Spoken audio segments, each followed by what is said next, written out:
Hello, hello. Can everyone hear me? You can type in the chat.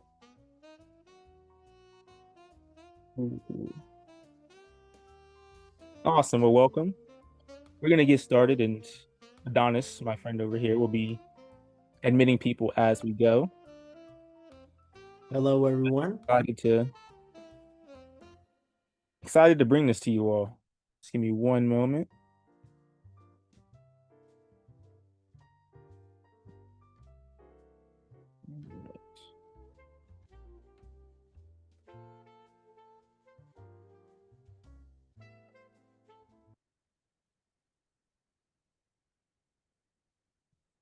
All right.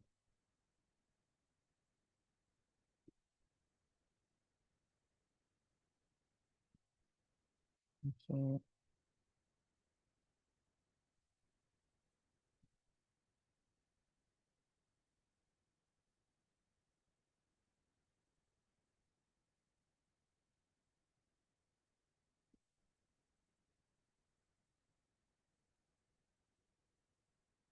all right.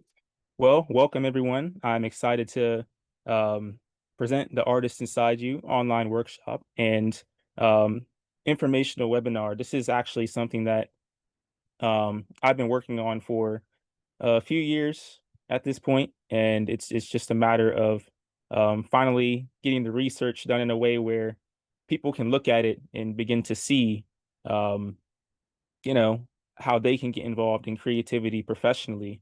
I myself am an advocate for the arts and an advocate for professional pathways in the arts, and so much of the work that I have gotten into has allowed me to do just that. As an introduction, my name is I.E.Luckey, and my lovely co-host over there is Adonis. Hello, everyone. My name is Adonis Dorsey. I am the Director for Diversity, Equity, and Collective Impact. I, like some of you in here, or maybe I'm the only one, I am an illustrator as well as a director, bringing in the community and the arts. Absolutely, absolutely. And then I'll just share a little bit about myself too as well. So I am the Director for Talent Acquisition and Administration for Edutainment Productions Inc. at OSA. And basically what that means is that I build systems of support that make creative journeys possible. And I'm very lucky to have to be in this position to where I can make a difference. Just a bit of my background. I'm actually coming from a background in freelancing across many different industries, including the music industry, marketing, um, public relations, everything you can imagine. Most notably, I had the chance to work as a marketing freelancer on a couple of projects with Apple and Porsche. Um, those are actually really cool. I can't say a lot about them because of NDAs. However, there was one project I was able to work with Apple where I actually got to speak to their team, one of their teams I was working on developing the Apple Watch about um, developing creativity in their workplace and um keeping them involved in the office. And I think that that was in March of 2022. So a few years now, but since then I've been the director for talent acquisition at Edutainment, and it's just been a um, a wonderful experience and something that I want to be able to share with everyone um, who is looking for any sort of creative outlet that they want to go into professionally. Beyond that, just personally, um, I do a number of creative things. I'm multifaceted creative myself. Um, I do a lot of design. I model. I am in music. Everything you can imagine. So it's definitely been a um, it's definitely been something that I've learned to incorporate into my professional career and whatever I'm trying to do, no matter what that is. And then a little bit about Edutainment Productions Inc. at OSA. or known as EPI, also known as Open Space Arts. Um, we are all about blending education and entertainment in a way that is community first, a way that gets the community involved in ways that they didn't know was possible, especially in the arts. We're a 501c3 nonprofit, and we really focus on community and collaboration. Um, the region that we operate out of, Northern Virginia, based in Woodbridge, um, oftentimes what we found to be the case is that organizations operate in isolation. And what that means is that people are concerned with themselves and their group and their circles. And those are the people who they work with. They don't oftentimes want to bring in people who are outside. Um, they oftentimes don't want to bring people who are outside of the mold or who already aren't part of the in group. And we are about everything that's going to let those people get involved and invite them in and say, hey, if you have an idea, we can make it possible. Let's talk. Let's figure out how to make this happen. That's our approach. Our approach is to break down silos and foster a culture of collaboration. Um, and with that, we begin to have a culture that's built, a culture of idea sharing and mentorship and a supportive creative community. And that's very important. That's our mission. That is what we do.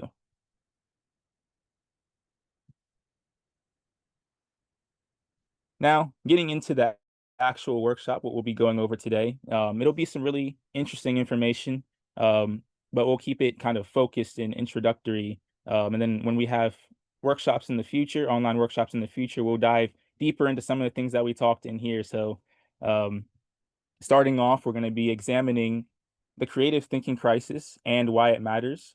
Talking about what that is. I don't know if anyone here has heard of that yet, but it's something that is starting to show up very prevalently in the modern workplace. And a lot of employers are scrambling to figure out what's going on. And we assert that that's a huge part of the problem. We'll then start exploring creativity in professional settings, and we'll do that with a couple of case studies. I'll show you some examples of things in the things that are modern, things in the past, and take it across, various different industries, just showing, giving examples and credence to the fact that creativity is a valuable resource in professional settings. And then, of course, we'll share our solution to addressing the creative thinking crisis and how you can, implement it in your own life or in your organization. So a lot to cover, but we're gonna get through it. We're gonna get through it. So starting off with the definition, defining the creativity crisis, right? Oops, sorry. Defining the creativity crisis. The creativity crisis is a term that was coined in the 1990s. And this was done as a result of the trends in the Torrance test of creative thinking, which is um, as much as we don't like it, the standardized tests for creative thinking, and that's been on a downcline in the United States since the 1990s, and that's only when it started actually being looked at seriously. So who knows how long it's been in decline. Um, with that, there's a few different indicators that speak to that exact fact that creativity is in decline and that there's less original thinking going on in our world and our society as a whole.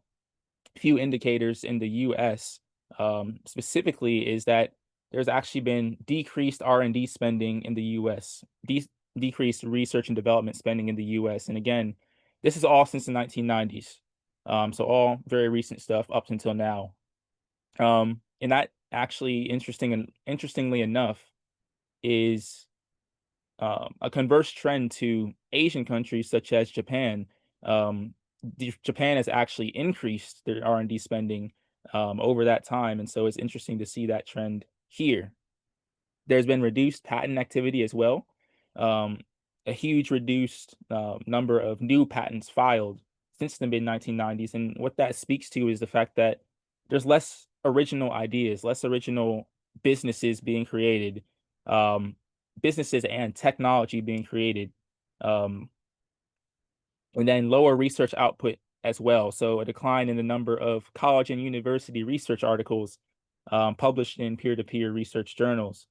Um, that actually used to be quite a big thing. Um, that used to be a huge thing that was a part of, your success in the professional world was,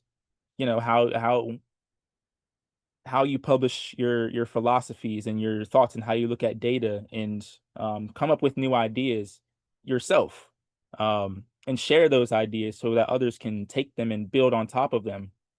That's an indicator of the fact that we're no longer concerned with building on top of with our own original thoughts. We're fine with sticking to the status quo and going off of what has already been established rather than creating.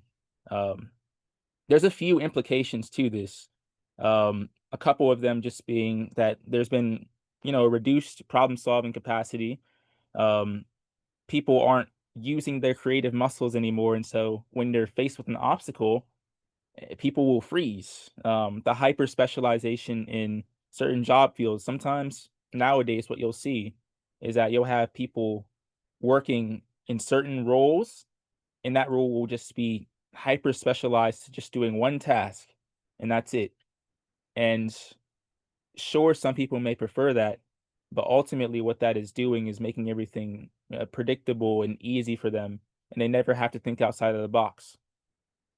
And that leads to a lack of originality, which has tons and tons of implications for us as a society and as a culture. Bringing that into the modern workforce, because those are things that are highly, highly connected. Um, the workforce that we're looking at today is it's rapidly evolving, and we can tell that because of the fact that every other day, or really every day, you go on social media, go on LinkedIn, you'll see a million and one you'll see a million and one posts about how to market to Gen Alpha, how to get Gen Alpha in the workplace, how to get Gen Z in the workplace, how to market to this group, um, how to keep these people involved. It's evolving, and we'll talk a bit about that in the next couple of slides about the specific trends that we're seeing in the workplace. But overall, it's the fact that organizations are facing unprecedented challenges. These are things that they haven't had to deal with before. Um, and we are asserting that this stems from fostering and maintaining creative thinking capabilities among their workforce. They're having a lot of trouble with it, and a lot of them have not yet arrived at the conclusion that that is a factor in what's going on. Some of them have, and we're starting to see a bit more, but we're still not quite there yet. And so our in-depth assertion is that the age of micromanaging is basically over at this point. um, they're gonna have to learn how to utilize their unconventional skills meaningfully. The things that aren't one-to-one transitions, the things that people never thought were applicable to a job, but you walk in there and they're like, "How do you do that?" Well, you're able to do that if you know how to utilize your unconventional skills, things that people don't expect from you. And so going back, again, really honing in on the modern workforce at a glance. Um, this is all recent data. As of the second quarter of 2024, Generation Z, which is the generation born from 1997 to about 2012, accounted for 18% of the U.S. workforce, and baby boomers um, comprise 15%. That's showing that basically they are the baby boomers, they're basically retiring. They're slowly kind of phasing out of the workforce. They're settling down and leaving the workforce. Meanwhile, Gen Z is starting to come into adulthood. Um, and so that is a very important factor in looking at why things are the way that they are right now and what needs to happen in order to adapt effectively. And then according to Zurich Insurance's 2025 projections, Generation Z is actually expected to comprise 27% of the global workforce by year end. And we'll see, how close we get to that number, but that's something that has been echoed by the World Economic Forum's estimates as well. So there's a lot of proof in the pudding, if you will, about this data right here.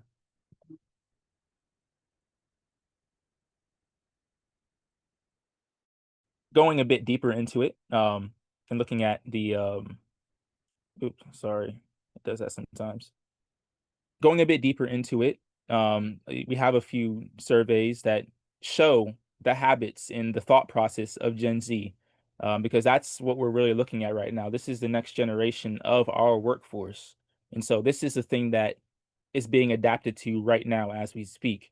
86% of Gen Zers say that a sense of purpose is key to their job satisfaction. And about half of them are willing to actually full on reject employers misaligned with their ethics. So that is something that wasn't really a thing um, prior to. In comparison with the millennials, I think that it was about 27% in this same study. 27% were saying that their sense of purpose was key to their job satisfaction. So they're much more focused on um, just the monetary gain from their jobs versus Gen Z, where now all of a sudden it's not just about the money. It's about if someone feels good in that environment and if someone feels like what they're doing is purposeful. Furthermore, in 2023, a Pew Research study actually revealed that 70% of Gen Zers actually prioritize working for organizations with strong ethical stances, even if it means a lower salary. So, again, this is something that is puzzling them. Um, a lot of them feel like, you know, if you throw money at them, why aren't they taking the offer? Well, because there's certain things within the contract, the flexibility is a focus for Gen Z. The ethical stances are a focus for Gen Z. Um, the time off, Gen Z is also, most likely to prefer hybrid and remote work as well. These types of things are things that are unprecedented in the workplace, and this is what's being adapted to. And then furthermore, dealing with the retention, because this is another thing that we see all the time. Again, as I mentioned before on social media, about the every single time we look on there, um, we see how to market to Gen Alpha, how to market to Gen Z, how to keep them engaged. Hiring managers asking, how do we keep these people engaged? Why are they leaving in record numbers? Um, well, they're leaving in record numbers because of the fact that they're dissatisfied with the company values or work-life balance, and that's something that was indicated again by that 2023 survey. So it's interesting. It's interesting seeing how this is being approached at some different companies, in which we're actually going to get into right now with some case studies, some examples of people who have done it, creative people who have stepped in and kind of stepped up and shown, um, you know, it's a viable path and shown that this has a place in professional settings. And in fact, it's way more important than many of us think about oftentimes. Starting off, Laura Lee Sheehan.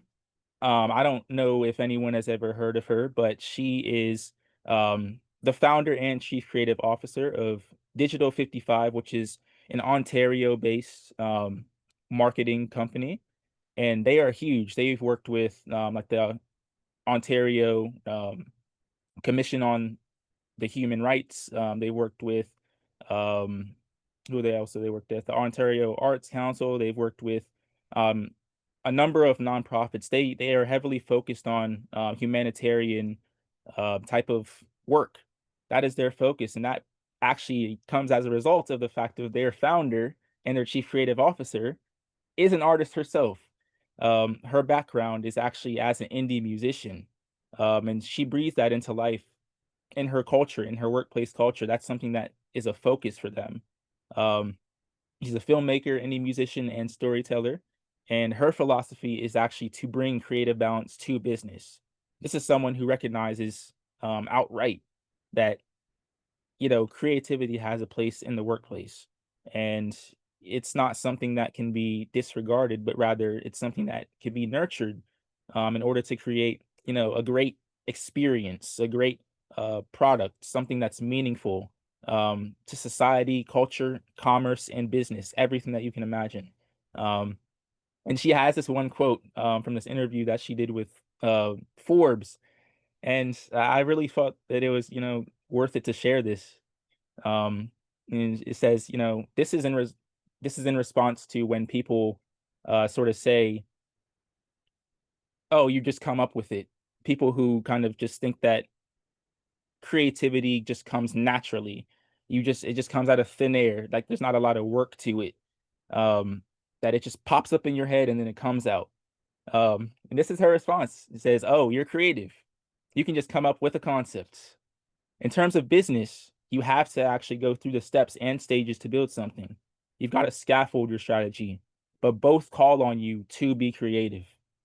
And that's very true. It's not just something that's going to come to you, it's something that you really have to work and to think about and to develop and practice every single day, constantly, constantly, constantly, until it becomes ingrained and until you grow, and until it seeps into every sort of corner, of your business and your success. So she's a great example of professional success in the arts as a creative.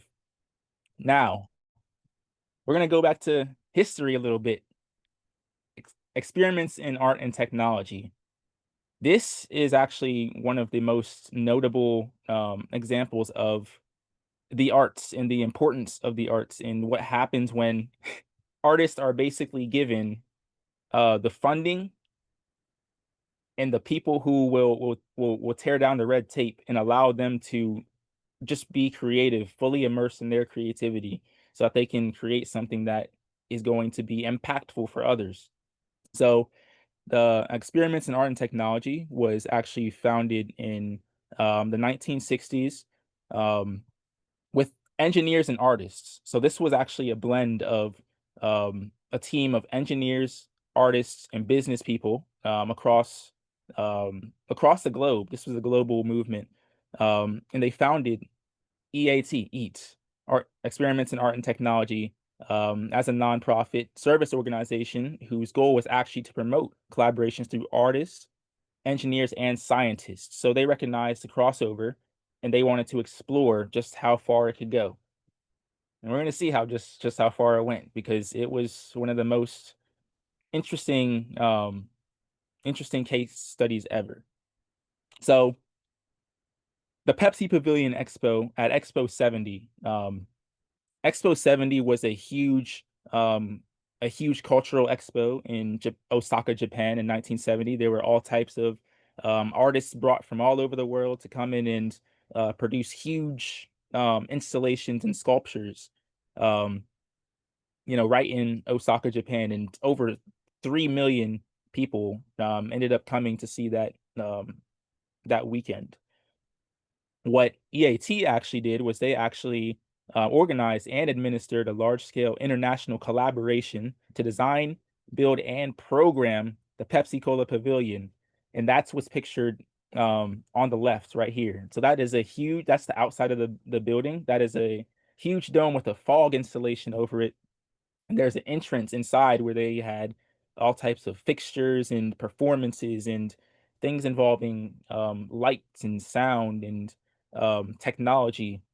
And it was just something that showed, the genius, the ingenuity of artists when they work together with the people who know how to build, the people who know how to, um, improve and bring the sciences into things, um, bring a method to the madness, basically. And so this project was actually initiated in September of 1968 when the sculptor and filmmaker Robert Breer um, introduced Billy Clover, which was someone at Pepsi, or no, David Thomas was at Pepsi Cola. And he actually brought up the idea that artists should be involved in designing the Pepsi Pavilion at the expo. So Pepsi actually decided that they wanted to have artists brought in to make this incredible experience for people, and it was great for them. It was a huge PR thing for them. Huge amount of impact. These are some more pictures from actually inside of the dome. There's not that many high fidelity photos because it was in 1970, and on top of that, it was an art exhibit basically, um, in its full and truest sense. But like I said, they had all types of cultural performances taking place in there. They had a mirror dome, which would actually look like um, it almost looked like it would fold in on itself. It's a very interesting thing. I encourage everyone to look up um, the Pepsi Cola Pavilion Expo 70 because it really is an interesting sort of case study into how the arts can blend with the sciences and engineering to just make something incredible. And again, the interesting thing about this right here is that every single system, almost every single one, was designed, was new and untried. So this was actually something that it was pioneering in each of those fields. It was pioneering in art, it was pioneering in science, it was pioneering in engineering because these things were never done before prior to that point. And then on top of that, they actually created a living, responsive environment in which each visitor could explore individually. And that is what the arts do. They provide experiences that people go into and learn from and experience. Um, and that is actually shown because with the rest of the expo, um, people actually stayed far longer in the Pepsi Pavilion rather than anywhere else. They actually spent on average 23 minutes there, which again was larger than in any other pavilion at that time. And then on top of that, this little fact at the end is that there was a Japanese family that was actually witnessed on the AstroTurf inside the dome, peacefully having their lunch. And that's just a funny little detail, but again, that's exactly what the arts do. And it's interesting to see a brand as big as Pepsi recognize that and then see the results of what ended up happening with it. So really great stuff there. Experiments in arts and technology. Definitely encourage each of you to look it up because it's got some really interesting um, stuff. And our final sort of short case study right here is actually Alexandra. I'm not going to try to say her last name, but she goes by Alexandra Art, which I can say that. And she is actually someone who is, of course, she's an artist herself, but she's had a career that's actually started in corporate consulting. And she made the crossover because she's been a lifelong artist. She made the crossover to founding her own digital arts platform in I think 2016, 2017. And from then on, she's actually gone to become the head of the arts at Trilitech. For those of you who don't know what Trilitech is, that's actually, again, another modern tech thing. That is actually a blockchain. Um, Blockchains are basically um, they're basically for crypto. It's a platform where people um, can exchange currencies and creative works for value and create communities within that platform. And so that's really interesting to see how she blended with the intersection of art, tech, finance, and community, um, and how they're actually approaching finance and crypto and this new thing that people are scared of with a community and artist first approach. So with each of these, I think it's clear to see a couple of commonalities between them. Each of these people or each of these people and um, I guess movements, they're all pioneers. These are all people who this is things that come from creativity. Each of them saw something that was not there and they built on top of an original idea, but they would have never gotten to where they are. They would have never created these things that other people have been able to enjoy and experience and grow because of if they hadn't stepped outside of the boundaries of what they hadn't or what they had already known. And so that is exactly why it's so important to begin developing the arts and creativity within our workplaces. Now we're going to bring it back a bit closer to home. Um, those are all great examples, but they're the huge kind of far away, looking up in the sky type of thing. Looking at where we are, again, we are based in the DMV, Northern Virginia specifically. And as a perfect example of um, what happens when the arts operate in silos, um, that is basically what's happening. So the cultural landscape of the DMV and the barriers echoed beyond, because this is not something that is only happening in the DMV. These are things that are being experienced nationwide, especially right now. Um, there's challenges in funding in the arts right now. For those of you who don't know, the National Endowment of the Arts, which is the largest funder for arts nonprofits in our whole entire country, has been defunded, and arts organizations across the country are shutting down. They're getting rid of their programs. They're getting rid of people because the grants that they had applied for and the grants that they had been accepted for got frozen. And so funding in the arts is a huge barrier right now. It's very scarce. Um, it has to come from, a lot of it is having to come from private funding, and even that's limited as well because of the state of the economy and people not wanting to spend um, as much as they used to. People are just being very careful with their money right now, and then the government isn't giving out as much money, and that's creating a sort of chokehold for a lot of arts organizations.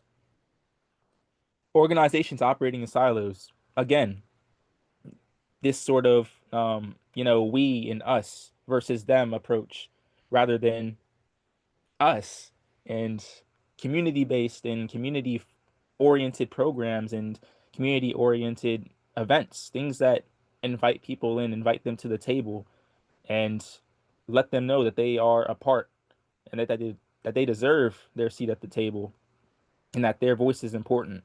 That's something that is a rarity in this area.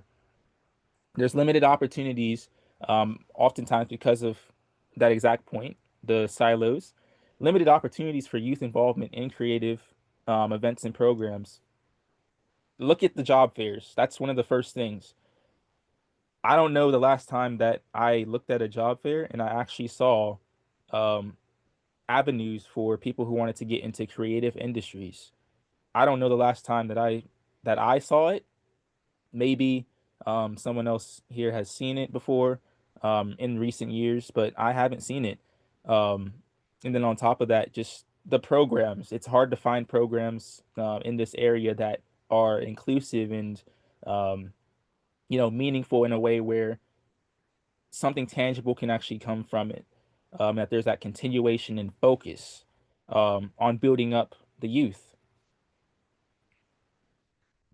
And so there's a lot of impacts, not just for, arts organizations, but also businesses as well. Um, there's tons of research done on this. But, areas where arts and culture are valued, supported, and nurtured, they experience commercial booms. That's why New York is the way that it is. That's why Miami is the way that it is. LA, Chicago. Um, that's the reason why those are huge sort of commercial areas and um, tourist areas for people who come from other countries. There's a reason why they go to those places. It's because that's where the arts and culture and commerce meet. And so the arts basically they foster a tangible heartbeat within the community. So when someone says, "Oh, New York just has its own sort of beat to it. It has its own pulse," it's because of the culture. It's because of the the fact that the arts are funded and nurtured and taken care of there. That's why huge impact on business. Looking at our current regional offerings, um, they're few and far in between because of what's listed on the left there.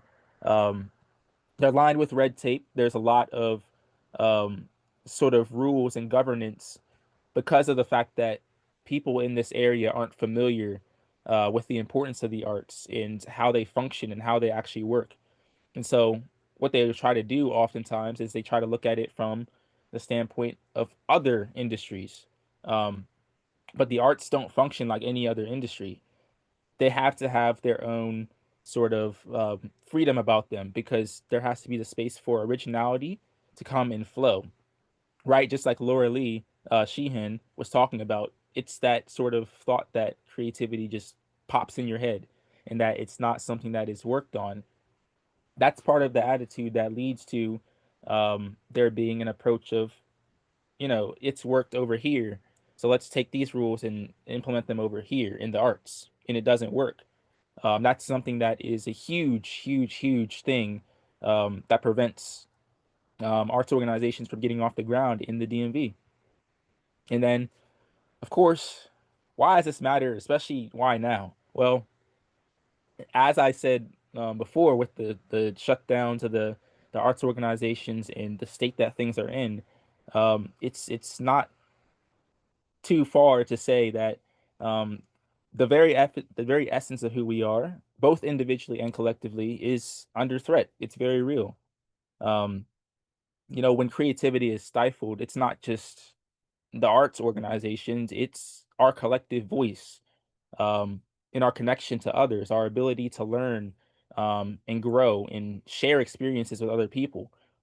That's what's going on right now. And so, now more than ever, that's why, I wanted to make sure that I begin sharing this information so that people can begin implementing, techniques to grow their own creativity, both for themselves and in their organizations, um, to make a difference and to share the information and to make people aware, and to bring it to people so that they know what's going on and so that they aren't blindsided uh, with the negative impacts of what's happening.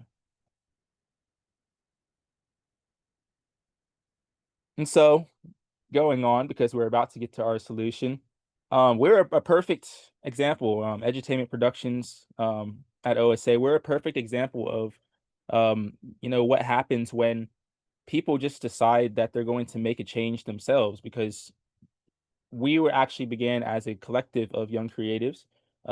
There is six of us as directors. Adonis is one of them. I'm one of them. And then we have four others.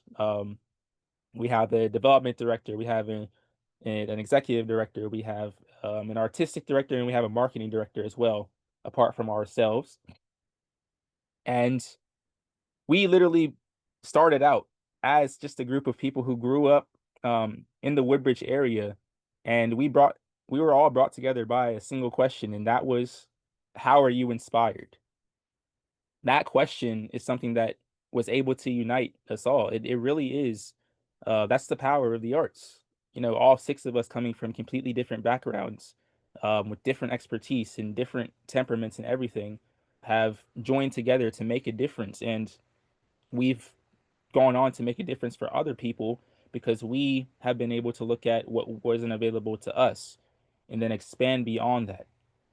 Again, I'm repeating myself, but it's important. The originality, that's what it's all about.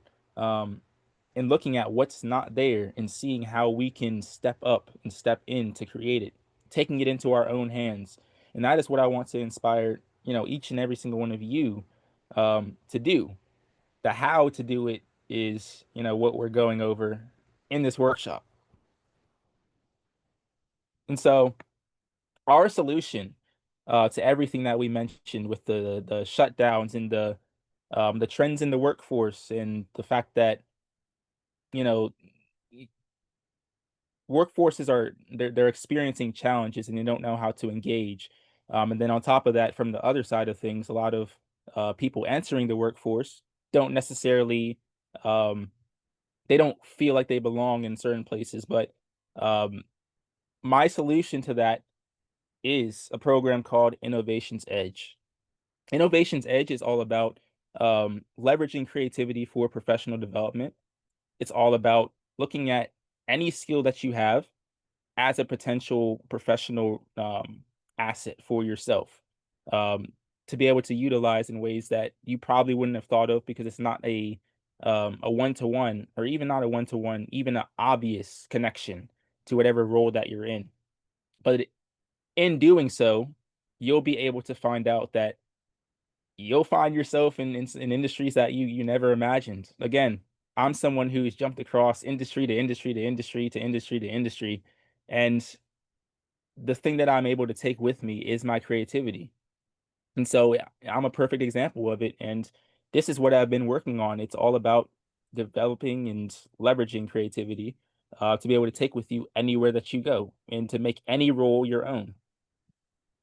Oh, well, Isaiah, it's actually funny that you say that because we actually have a comment from Juliana Newsom. I hope I'm pronouncing that correctly. Sure. She states that I've heard of some programs in marketing or double majors to be more creative with one art illustrator career combined with medicine, but it is quite rare overall. So what's your Right. response to that? What's my well, I mean it's that's the thing that it's few and far in between, like you said. And then my question would be past the point that it's offered on paper, sometimes when it's offered on paper, the follow through is just as important because again we get into the sometimes we get into the weeds, and I'm not saying that this is what you've seen. Those could very well be good programs, and definitely look into them and definitely do your research and figure out if that's something that you want to do. Explore. I'm an advocate for try something out and see what sticks. But if you don't try it out, then you'll never know, and you'll never know that that's something that you might have wanted to do for the rest of your life. So I'm an advocate for jumping headfirst into things, and then if you don't like it, at least you learn something from it. But as I was saying, sometimes you have to really experiment with those things yourself and look at what the organization's approach to carrying out what they're saying and offering, because sometimes you'll run into the situation where they won't have the community first standpoint of things. And then you'll get there and you'll wonder, "Oh, this wasn't what I expected. This isn't what I wanted." It happens all the time, but, yeah, do your research, try it out. Definitely don't, be someone who's like, "No, I'm not gonna try it out because it doesn't sound, right." Just give it a try, and if it sticks, it sticks. So, are there any more other questions? Sorry, we can pause and do some questions if you'd like. Well, that was really the comment that I saw that as we were getting along with the presentation that I just had to bring up because Okay. it was for me it was an interesting quote. Okay. Let me see, but we're getting a whole lot of comments, mainly from I believe Kevin, even though he is in I believe he's directed to acquire right now, but he did bring up some good points throughout the presentation too. Um, this was in response to one of the other slides, but generation before me, we were literally just working, doing what they were told and falling in line. Remote and hybrid was not an option for me in my first era of work. And we, born in 1975, had a clear understanding that a job was for paying the bills, but we may find satisfaction in our life's work outside of a job. So, That's a perfect that's a perfect sort of it's interesting to, just hear the shift. Um, because again, like I said, nowadays it's that's no longer the focus. It really is a complete shift. And so, thank you for that, Kevin, because that's complete. Um, it just adds credence to the fact that this is why, employers are having a hard time adapting because it's such a stark contrast to what it was before. And so they're scrambling around, and the people who are in charge are oftentimes the people born in the previous generation, and so they're used to how it used to go, and so they're looking at us like what's going on here? This doesn't make sense. But that's what's happening is it's a focus on mental health and personal um, sort of personal connection now more than anything else. right, which is also funny because he also said that I have also found that there was a period in time when the liberal arts approach to life was valued. It was the icing Yeah. on the cake or feather in the cap, but now the broader sense of understanding and how a global society can flourish. So Yeah. that's, Okay. yeah, We'll y'all come are back coming to up it with some again. excellent Yeah, yeah. We'll viewpoints. we'll come back to these are too good. We gotta talk in depth. There's an open discussion period, so we'll get to that, and then we'll have this discussion. Sound good?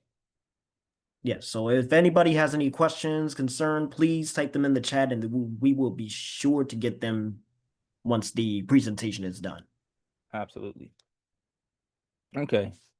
So getting back to, our solution, with Innovation's Edge, showing people, um, developing their creativity for themselves, and showing them pathways that they didn't imagine prior to. That is what it's all about. And how it works, our philosophy with this is a pretty simple one. It's something that is simple and yet in depth, right? I'd rather go deeper than wide.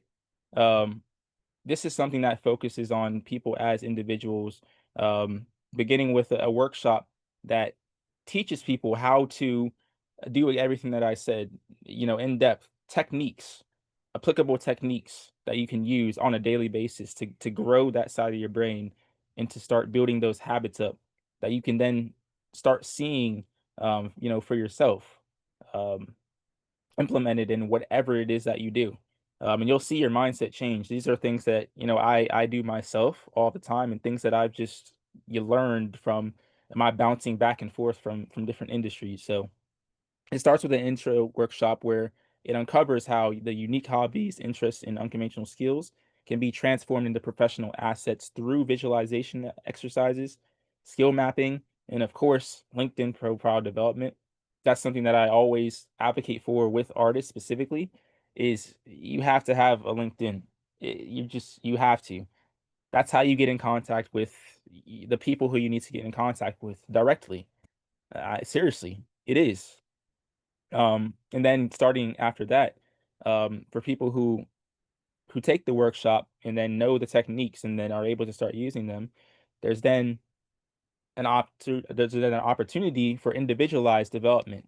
So this is when people enter the program and they start gaining access to exclusive events that we host, and also opportunities that we are invited to that we feel would be a good fit for that person to come to as well. Um, and then on top of that, quarterly cohort meetings, media opportunities, being featured in the social media production and everything like that. And then further professional development that's tailored to the member, who ended up joining the program. And so it's based on each member's vision for themselves, and for their growth and for their development.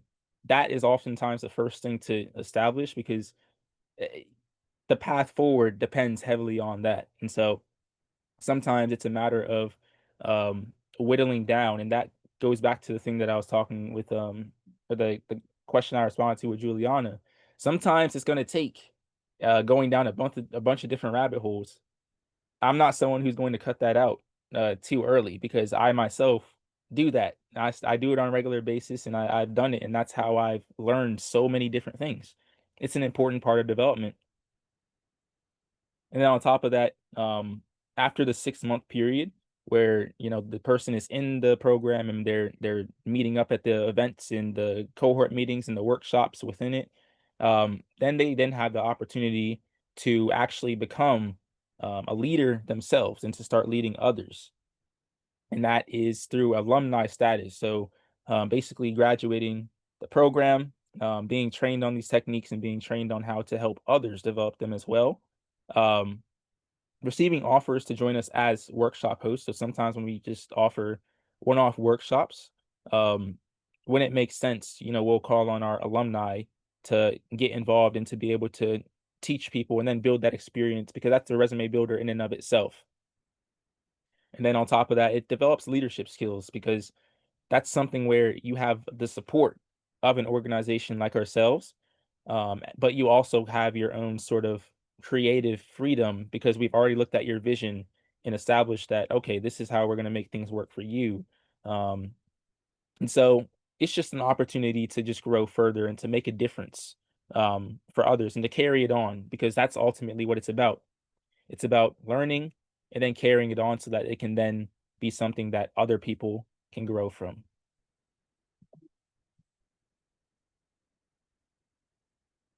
So now we're going to give you guys a little taste a little taste of innovation's edge. This is a visualization exercise that I do every day actually. Um, Adonis, I'm going to use you as a test subject. Is that fine? You'll have to pay me some money though, but I think it should be fine. All right, man. All right, Adonis. What I want you to do Okay. is I want you to close your eyes, all right? And you guys can do it, with your cameras off. You guys can do it along with him. And I want you to envision your ideal career or careers. It doesn't have to just be one. Um, and think about what type of interests that you have that may not be related to it, but imagine those becoming your strength within those careers. Does that make sense? It makes perfect sense. Okay. You got something in mind?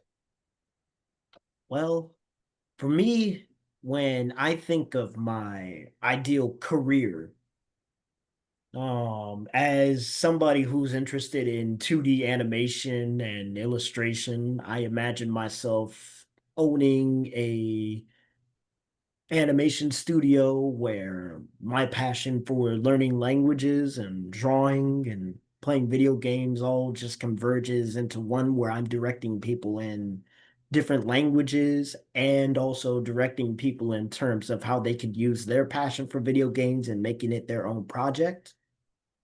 So that's really what I envision.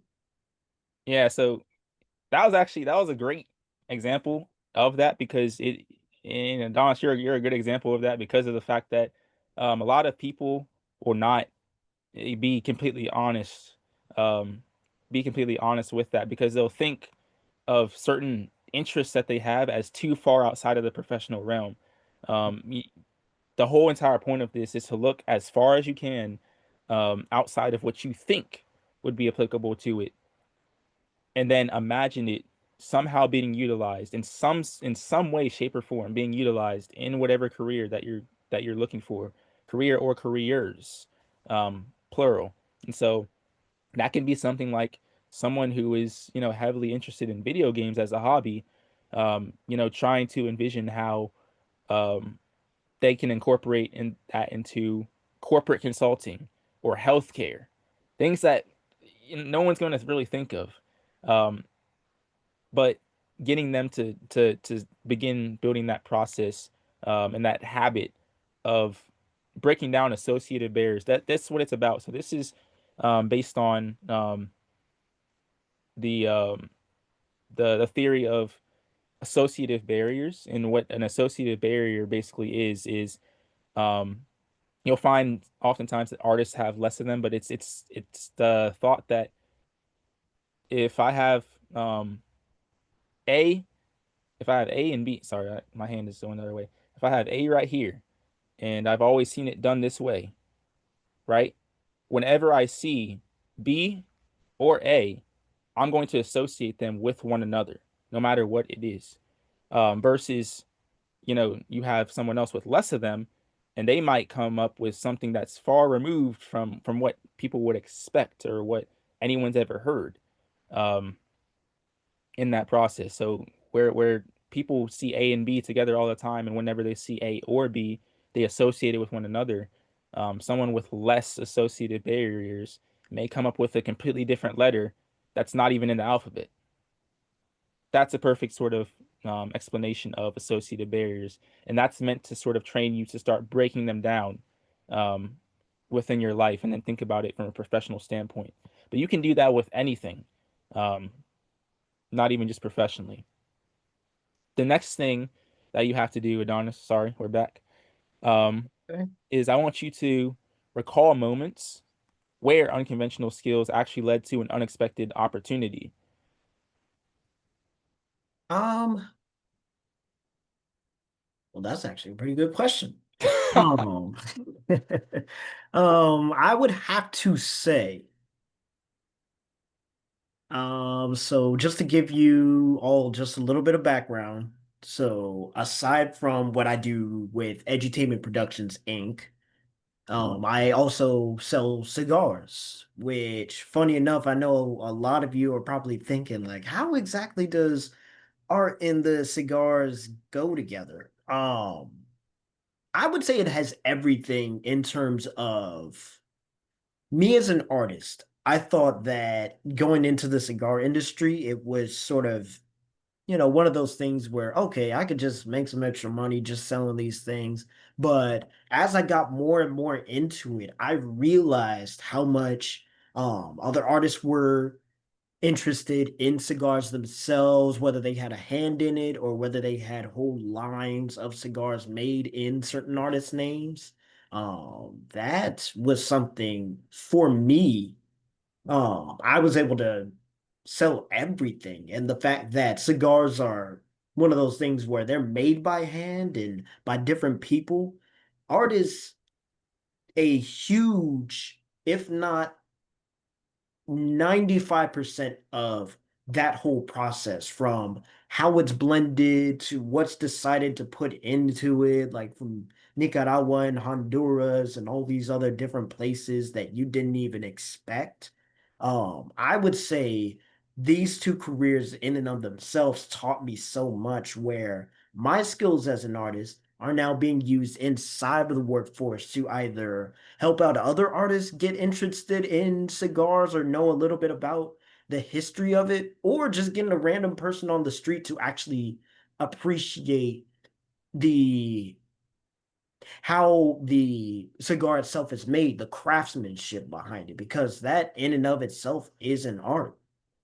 Yeah, perfect. So what you would do in this exercise, if you were doing it on your own, is you would do that, is you would everything that you just said, you would write that down.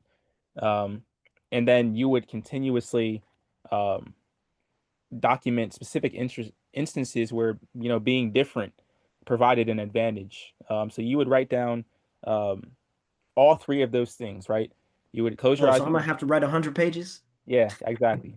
More than that, because you would want to do it as often as you can, daily, weekly, um, as much as you can. It's just important to be consistent about doing it, because that is how you'll begin to, look at things differently and imagine yourself in different places. And there's already tons of study and research done that, if you even visualize yourself in your career already, it's already more likely to happen if you do it daily. Now you're adding on to that by taking the things that you didn't think that were going to be a part of that you actually enjoy, and you're bringing it and incorporating into it, and that is something that helps sort of address. Um, that's something that I'm looking to teach to, a lot of Gen Z, because um, within the workforce and the trends that we discussed earlier, a huge part of that is the fact that a lot of us didn't have access to, creative development when we were younger, and so we don't know these techniques to be able to make roles our own. Sometimes there's a very real, sorry, there's a very real reality that you need to just leave a role, but oftentimes what you'll see is that that person hasn't truly applied themselves um, and made that role their own, to where they would enjoy it and they could have gotten something more from it. But because it just didn't feel right at the time, they'll leave. And there's a lot of growth lost in that. And so this is important to do as often as possible. And this is actually one of the beginning parts of Innovation's Edge, which obviously we're not doing all of that this workshop, but it's just a little taste of the kinds of things that we do. And we do tons of other visualization exercises and workshops within that program. All right. Now that I've talked everyone's head off, I would definitely like to open up the floor for, any questions, open discussion, comments. I would have to say, just put your questions in the comments below and I'll make sure get everybody's responses. Thank you, Isaiah, for that wonderful presentation, by the way. No problem. Let me see who we have. Oh, so I see Mr. Christopher James, our Strategic Planning and Development Director in here, saying that this is extremely fascinating. Great, glad Pepsi understood the assignment of fusing creativity. Yeah, Thank you so much, Chris. that's a really cool. That's a really cool like example. That's why I gave it 3 slides. I wasn't gonna just give it one. That right there is, I mean, that's just a perfect example of what happens when an area will just invest in the arts and creativity, and then that's what happens when you put multiple artists in a space and you say, "Hey, here, create," and they have the ability and they have the originality within themselves already. They've developed it enough to that point where they can be put in a space and see an empty space and envision that and then be able to get with the other people, the engineers and the scientists in order to make that a reality, to rein it in to reality. And so that's a really cool just case study on that. Okay, so we have another question. Where can you sign up for the Innovations Edge program? So Sure. thank So you for that, right Chris. on our website, I'm actually gonna um type it. Oh, you're knee deep in rehearsal. Kevin, you're that's funny. I'm gonna actually type the link in the chat.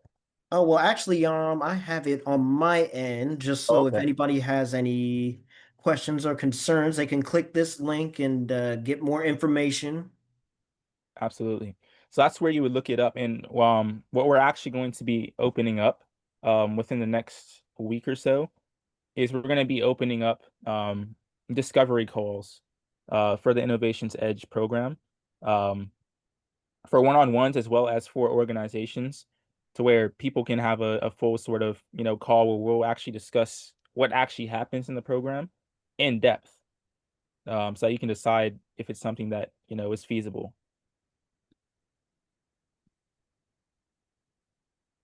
Absolutely. Absolutely, Kevin. Absolutely. So for everybody who couldn't read the chat here, Kevin said he would definitely like to discuss further about plans for execution and implementation, which we can definitely do. Absolutely. Yeah, anyone who wants to, get in contact with us, um, I'll sort of skip towards the end. This is just a sort of an overview of what we already talked about. In summary, our assertion and the main takeaway, if you take away nothing else, take away the fact that creativity does have a place in the world of professionals, and it's actually way more important than a lot of people think. And so, everyone who is here right now, it's our responsibility now that we know this fact, um, to carry that on and to carry on the information and to educate because so many people just don't know, and so many people just don't think about it because of those associative barriers that have been up for so long. And so sometimes they have to be sort of shown examples and shown that is possible for themselves and for others and for you as well. And so the path forward, yeah, I know that we're forging right now and that we hope that you all will join us on is about cultivating environments that nurture creative thinking while maintaining professional standards. And then, of course, shifting how we view and value creative skills in professional settings from each side of things, from both those who are in the workforce as well as those who are hiring. That is our objective right now. And that is what I'm working on every single day. And so we're going to be coming with a lot more of these workshops, a lot more of these webinars, things like that. And we're going to be involving hiring managers and everything like that so that they are at this table and at this discussion um, because they're ultimately the ones who need to hear it because they're the ones who decide who enters the workforce and what criteria that they're looking for. That's the sort of structure and the fabric that we're looking to change and shift. Um, because of what we've seen with the trends and what's happening. If we don't adapt, we're going to be left in a bad place. So that's why it's urgent for us to get on this, and that's why we're doing what we do. And then that's actually a QR code that goes to the website for anyone who didn't grab it from the chat. We are also looking for mentors within the program.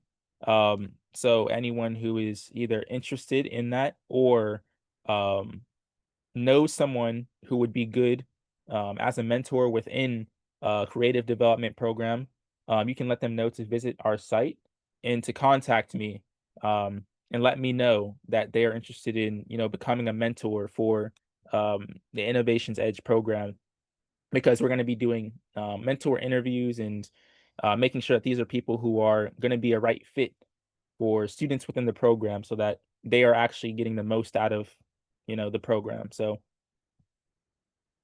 are there any more comments, questions, concerns, or should we wrap it up? Think we got everybody's comments. All I've just got to say is thank you, everybody, from the bottom of my heart. I know Isaiah, wonderful presentation again. Thank you, sir. Yes, we thank every single one of you for coming on to this wonderful webinar. And if you're interested, please scan the QR code, click the website that we have in the chat. But other than that, if you have any other questions or concerns, please feel free to contact us. We are available, I can't say 24/7, but we are available 23/74. I don't, 23. we're almost Yeah, I there. don't I Except don't for an know. hour of the day. Yes. But yes, Seriously, please guys. feel free to reach out to us. Yes, please do. We're always available for that. And so just thank you all for showing up and for coming. Spread the word that we're going to be doing, more about this and you know, follow us on social media. All of our socials and everything like that are here. Make sure to stay in touch with us. Shoot us an email, leave a comment on our post. Let us know, hey, I saw the Innovations As program. Just stay engaged because we're going to be having a lot of this happen, and we just want to make sure that everyone is, um, having the opportunities to engage in the arts and look at it from a professional standpoint. And so, once again, in conclusion, thank you all, and we hope to see you all again soon. Thank you all.